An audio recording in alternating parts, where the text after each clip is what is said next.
Rules established by God, direct laws, Christianity, Judaism, Islam. For followers of traditional religions, Christianity, Judaism, Islam, God is the law. They also agree on another point: the pinnacle of divine creation is man. In the monotheistic tradition, God created man, giving him free will and intellect, the ability to think logically, analyze, systematize, and identify patterns, i.e., formulate laws that, however, should not violate the divine plan and lead man away from his path to God.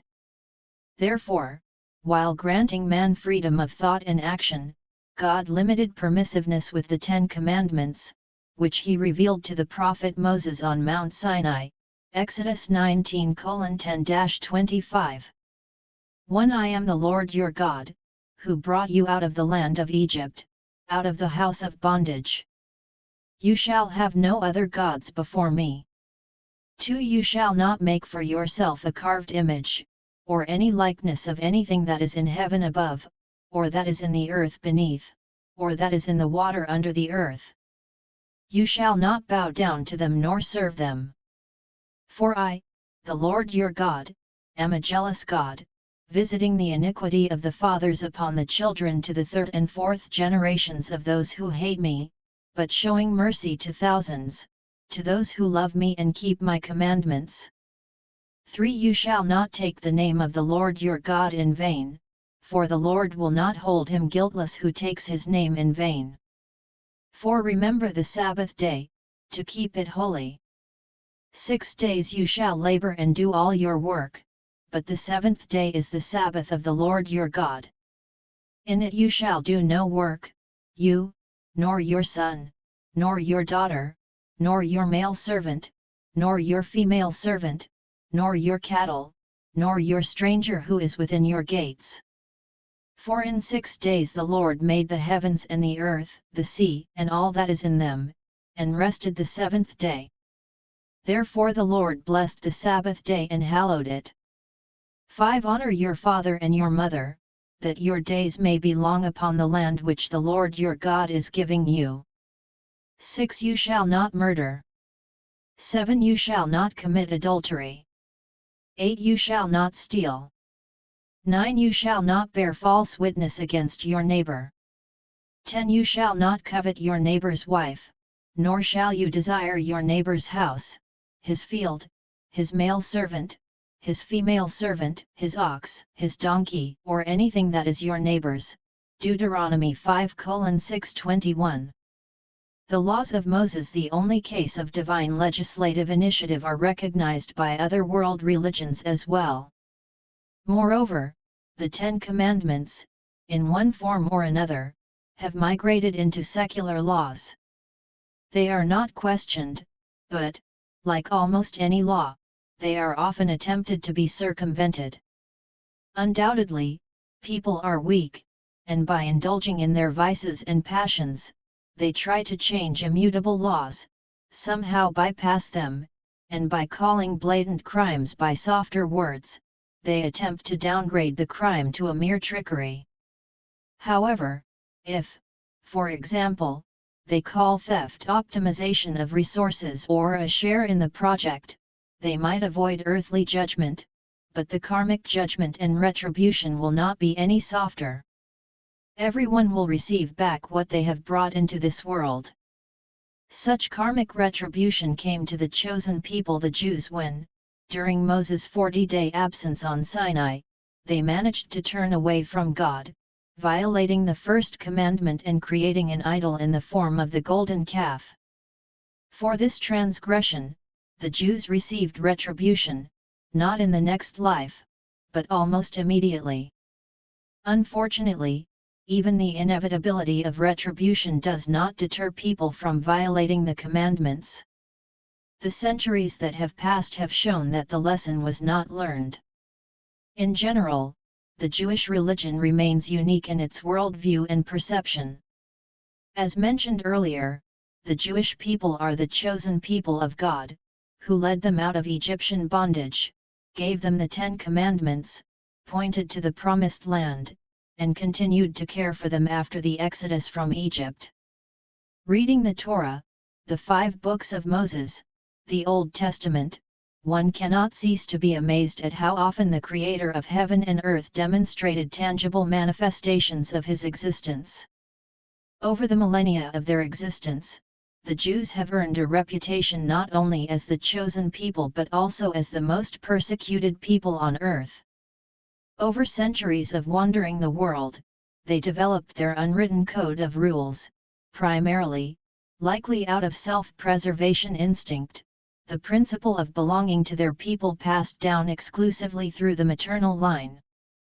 This method of transmitting the genetic national code seems quite rational, as only a woman knows the true father of her child. And more importantly, only a woman carries the unique genotype of her people, which is passed down to her descendants. For non-Jews, there is a way to touch this ancient religion through the study of Kabbalah, a mystical branch of Judaism. An approximate and adequate translation of the word Kabbalah is that which is received, meaning that this teaching was passed down orally from teacher to student for a long time.